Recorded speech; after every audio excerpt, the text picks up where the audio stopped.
Tonight we're with Shannon Doherty and we're going to be talking about Group B Strep, which has been in the news quite a lot, largely thanks to Shannon, who's been doing a pretty good press junket for the last week or two. She's been on the radio, she's been in the papers, and she's been talking about what's a pretty serious issue that can have lasting life-limiting impact or even fatalities in newborn babies.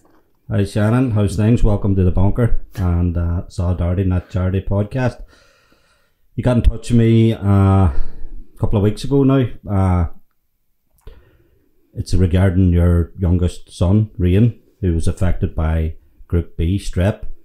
Thanks for joining us, Shannon. So you've just recently moved into a new home with your family, and just the birth of a new baby, your first son, what should have been a joyous time. What happened? I gave birth to Rian. He was 6 weeks premature, and we went under labour early.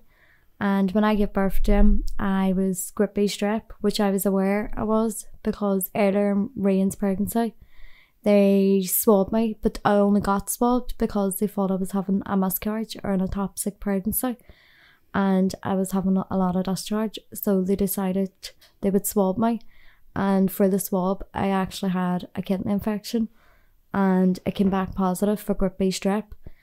So when I went under labour then, I was offered antibiotics on an IVF for the arm. But when I did go under labour, my heart rate was through the roof, and Rian's heart rate was through the roof. So they were supposed to move me to labour ward to monitor me because they said they wanted to transfer me in an ambulance to Belfast. But because my heart rate was through the roof, they were saying they gave me risk factors, and the risk factors was I was preterm labour, I was Strep B, and because my heart was through the roof, they needed to delay labour to let me, so that my heart can come under control and back down to normal. And so the best place for me was to transfer me to labour ward and delay the pregnancy for as long as delayed labour. Scary stuff. Like, it must be, it'd be traumatic enough having a baby, but they have all that complications, I'm sure. It was really scary because I had my daddy died something with his heart, so when they told me my heart rate was through the roof, I was panicking. I didn't know what to expect. But then when we did go to labour ward, it wasn't easy because they didn't delay the labour. They went ahead and moved a part of the sack that was actually stuck behind Rian's head, and it just sent me straight on under labour. And Rian's liver, it was traumatic, and he just came out 4 times and went back in 4 times. So it was like kind of hard, but then at that time I didn't really think about it. But when I look back now, I'd be like, is it any wonder my son had Strep B? But he was premature, he was healthy enough, and then they did tell us he was going to neonatal, which we were aware of that because he was premature, but they didn't take him to neonatal. I remember the neonatal staff being at the side of me, and they checked him and that and brought him over, and they were all at him now, and I could see them leaving, but I barely remember. I remember them turning around and saying, because they overdosed me and diamorphine. So I remember Blair bits, but it's all coming back, if you know what I mean, in flashbacks. I just remember, is he not going to neonatal? And then tell me, no, he's not going to neonatal. He was going to the normal ward with myself. And they had the cannula in his hand, and he was on antibiotics as well because of Strep B.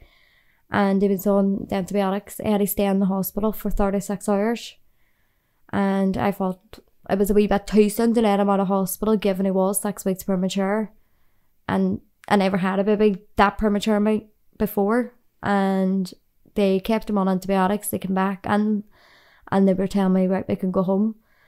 We got home, and then when we were home then, I know all newborn lose weight, but he was losing weight, he wasn't gaining, but he was still drinking his bobos, and he was still like a normal newborn, feeding, doing everything like every newborn is supposed to do.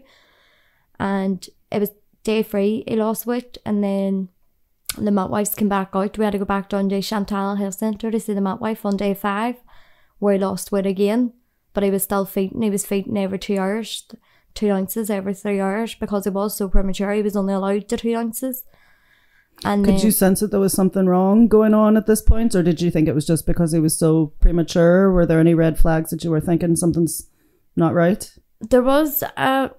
Rian was a wild grunter, and his breathing, he was like breathing while fast. So I was always like, is his breathing normal? Is it normal for him to grunt so much? Because all my other children, they didn't. And they all told me it was normal. So they did, and they kept saying it was normal. So when a health professional told me it was normal, I thought it was normal then because they were telling me it was normal. But you have found out in hindsight that grunting is a sign of grunting potential, and breathing too fast is all the actual main signs, the main symptoms for Group B Strep. And it wasn't until Ryan was actually on his due date, 6 weeks old, he was hospitalised. Where that day, he was absolutely perfect that whole day. And he was already in hospital on day 7 when he was born for high jaundice. They were like 20 lines above treatment and 1 line below where it was going to start affecting his wee organs.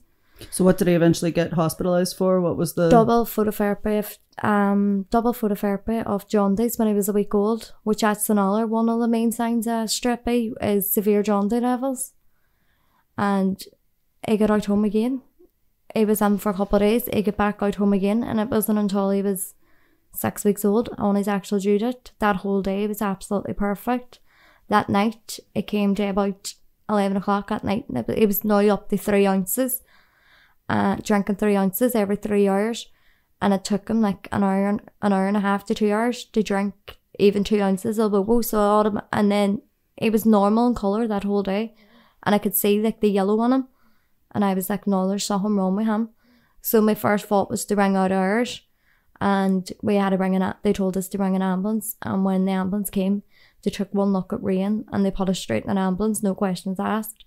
We didn't even make it out of the street, and they had to stop the ambulance at the bottom of the street and start working with Ryan where his respiration was through the roof. And then when we did one, I remember the whole hospital was just packed, and there was all our newborn babies, but they triaged him straight away in front of everybody else. And I just remember the doctor that night rushing him straight over, running with him in his arms to resuscitation. So I knew then there was something seriously wrong with Ryan. And within 5 minutes there was a doctor there with him, and then a couple of minutes later there was a paediatric down from the ward, and they looked at him and they were like, he's very jaundice looking, and they told me it was very rare for him to have jaundice again after having double phototherapy treatment for it. And they were just working away. They did like a gas test on his wee foot, which is like a wee blood, like a heel prick, but they fill like a wee straw full of blood and put it through a machine, and they did it 3 times, and the 3 times they did it, the numbers were doubling every time they did it. What was the length of time before how often, or what was the period before the first and second and third test? There was like 10 minutes in between every test. So they said there's something wasn't right. So they told us to grab our stuff, and they ran us straight up to Ward 6. And he asked me to have any questions to ask him, and I was like, well, what's wrong with my son? And he was all, at this minute in time, we don't know what's wrong with Ryan. He's very yellow looking, but he is very, very sick. Given the levels that we're reading at the moment, we just don't know. We got up to the ward, and they took him to in Ward 6, they have like a wee treatment room where they do all the baby's needles and take bloods and things. So they put me into the room where Ryan was going to be staying to do his discharge, his staying-in forms and that. And they took Ryan on down to the wee treatment room, and he was down there for hours, and it felt like I was down there for days. You must have been in turmoil. I didn't know what was wrong, or was he coming back, or when he was coming back, because they weren't really telling me nothing. And I just remember asking the nurse, is Ryan okay? Is he coming back? What are they doing? And it was about 5:30 in the morning when they eventually brought him back up to me. And he had the wee cannules on his arm, and they told me that they started him on an antibiotic, and that they don't know what's wrong with him, but they were going to just start him on an antibiotic. And then they told us then just to rest. So I'm sitting there, and feeding Ryan his bobo. He still wasn't taking the full bobo. And it was only a consultant came in then that morning when he was doing the rounds, and he asked me, did I ever hear of Guillain-Barré syndrome? And I told him no. It was some syndrome related to Group B Strep. And it was all luck. Ryan needs a longer puncture. And I remember saying, the size of the needle, and I was like, a longer puncher, he's too small, he's too wee flat. What weight was he? What weight was Rian when he was born? Rian was £4.15. So he was, and he got the longer puncher, but it was within, I went home and his daddy went over to him, and I went home to see the other girls to get showered and changed and go back over to him, and within 5 minutes of me being home, I had a phone call from Rian's daddy where he rang me and he was all, the doctors want to speak to us. They said Rian has meningitis, and I was all, meningitis, but sure he had no rash, no nothing, no rash to suggest that he had meningitis. And I literally hung the phone up and he rang me back to tell me Rian has sepsis, blood poisoning, which is sepsis. And I was like, right, I'm on my way over. I didn't even have time to get showered. I just got my mummy to take me back in the car and take me straight over.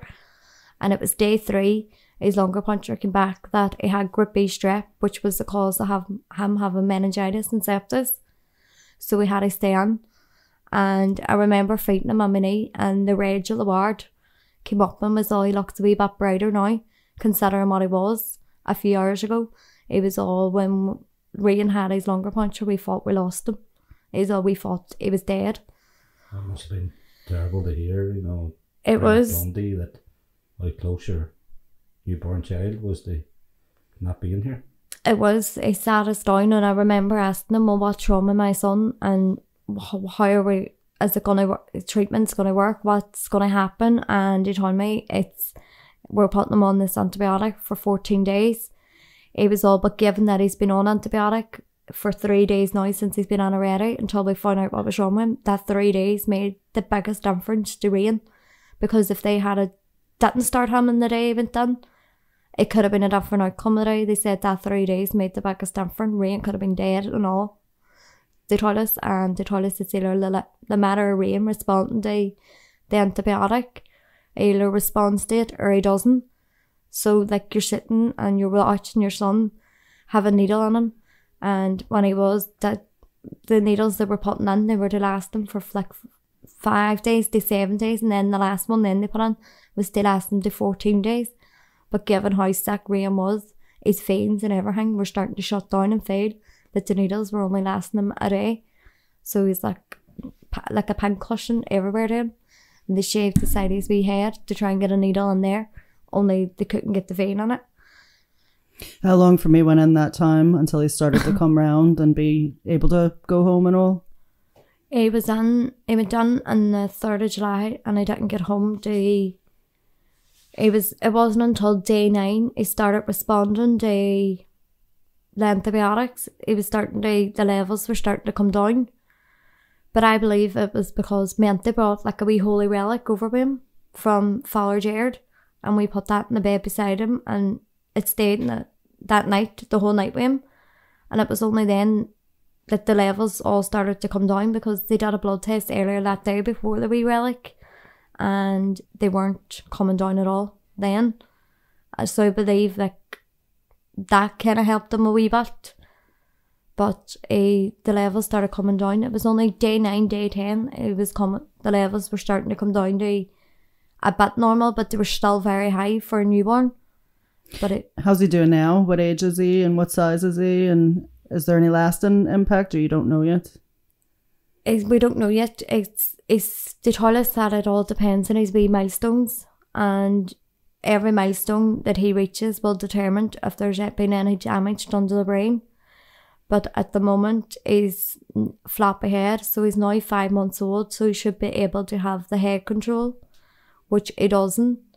So he's now going to be starting, there's a referral on now for him to go to physio, and he should be able to start pulling himself up to sit up and roll him round, which he's not doing none of that. If Rian's just like a newborn baby, it depends so much on us doing everything for him. And we've just been doing lots of tummy time in that way, but nothing's making the difference, so he has to go for physio now. And he's failed his hearing test and everything, and they told us that they don't know if he's actual deaf or if it's going to speak or anything. And we found out there on Friday that Rian has a floppy voice box, which is a bit of damage that's been done from the strep piece. So they told us that he'll either speak or it'll just be like baby talk, like goos and gas. It just depends when Rian grows, if he grows out of it or not. So it's still a big period of unknowns that you're not going to be able to know what you're dealing with until... We're not going to know until like Rian starts until he's at that age where he does start walking and talking, but that's not looking very good for us because he's already like the really small milestones. He's not even reaching them at the moment. And all of this was preventable? All this could have been preventable if they had just kept Rian in.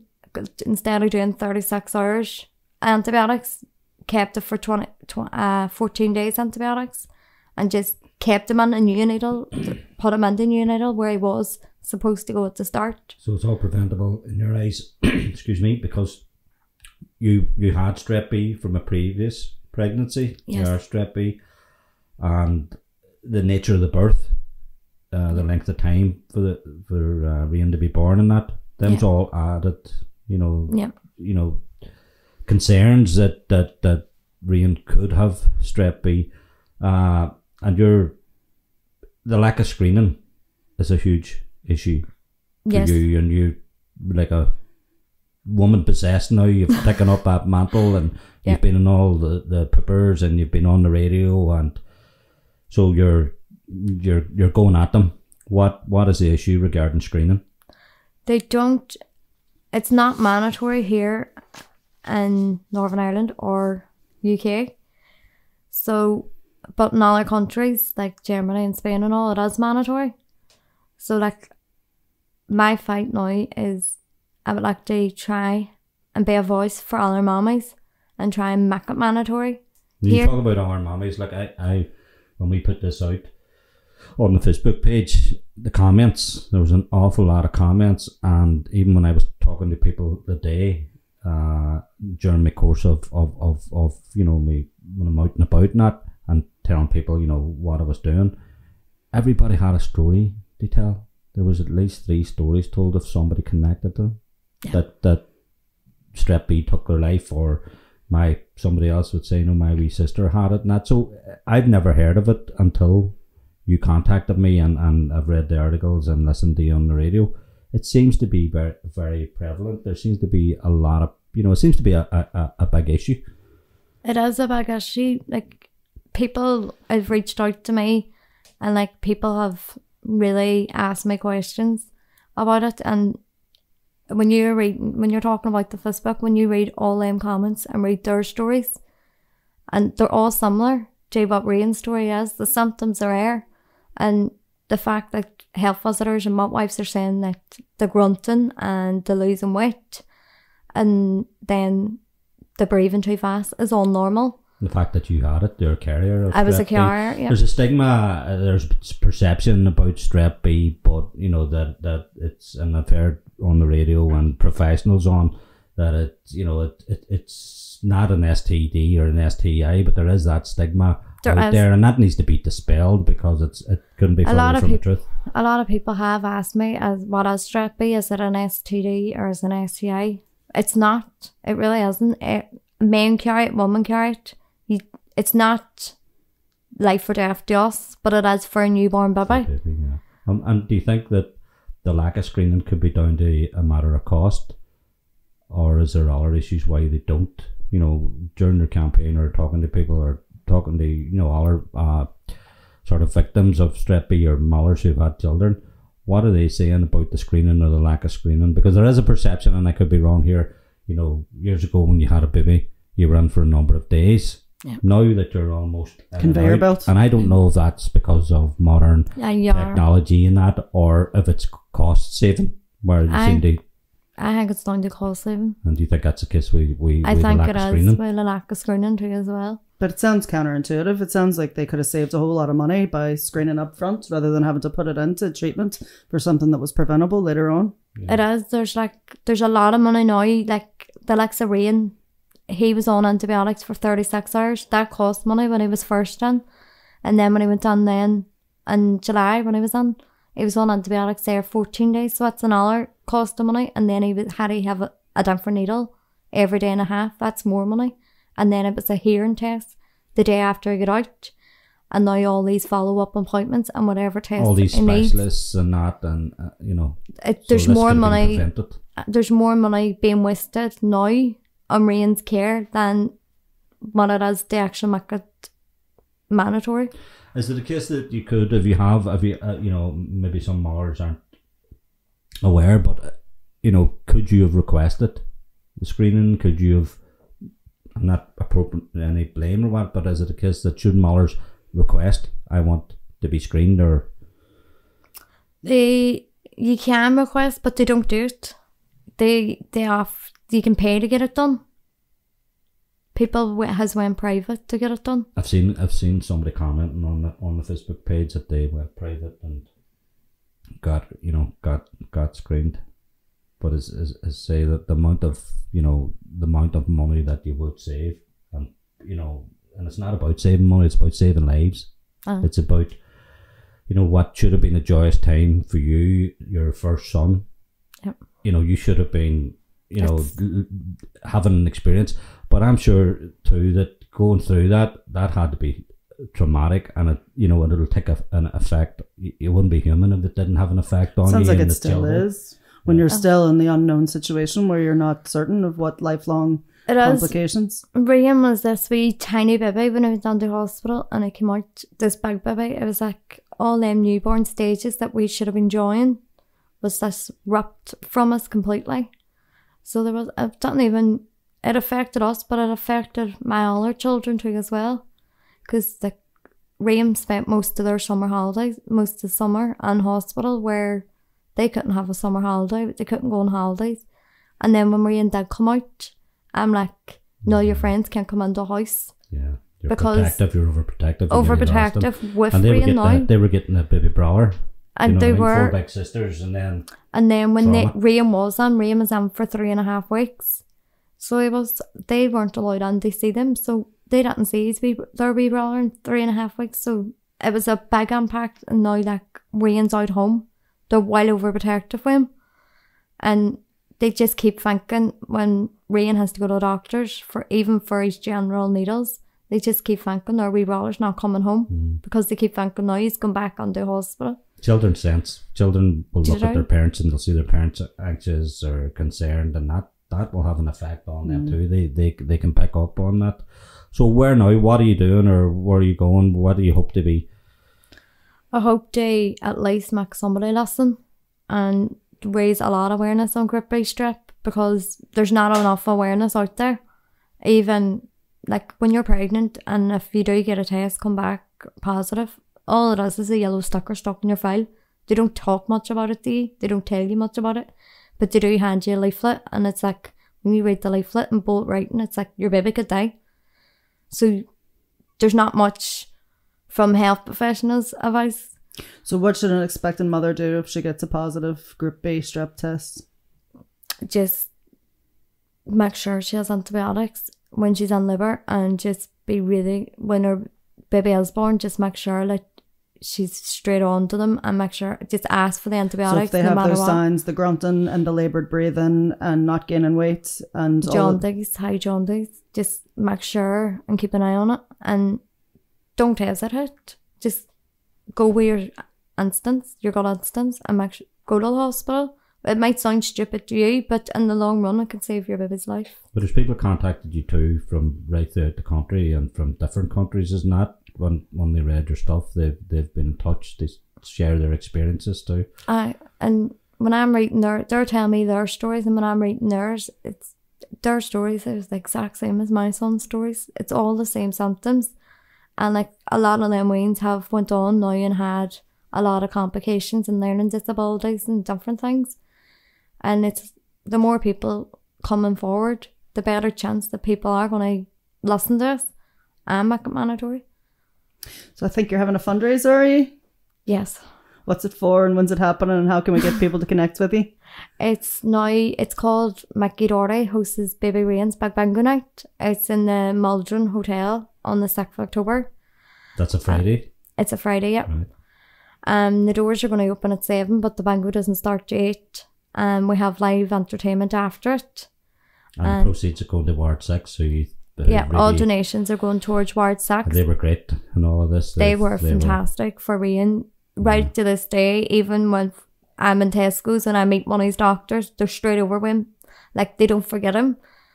And it was, like, they saved my son's life. I'll never take that away from them. They were the ones that saved my child's life. And have him here today. An amazing job. And sometimes it's just, they're not... They give something back to them for all they do. Yeah. And there's lots of prizes.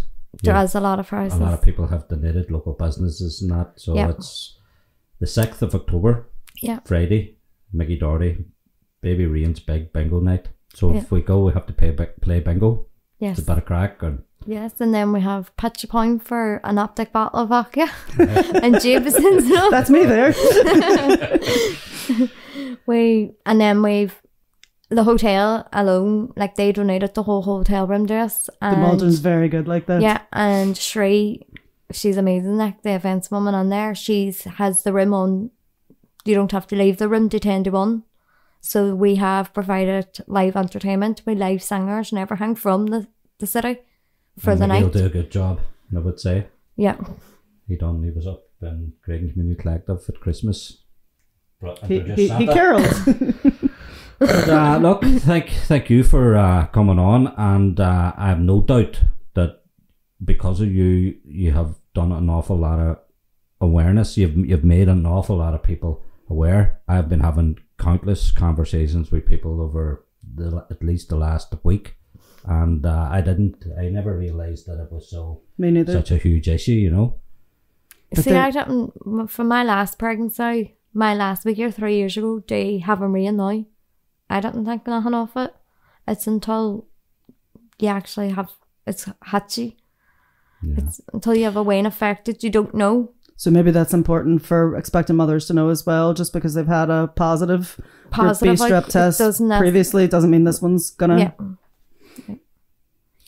Okay, well, don't forget Friday, 6th of October. Get up to the Maldron for Mickey Doherty hosting Baby Rian's big bingo night, and everything raised is going to Ward 6. Thanks very much, Shannon, for telling your story. Thank you.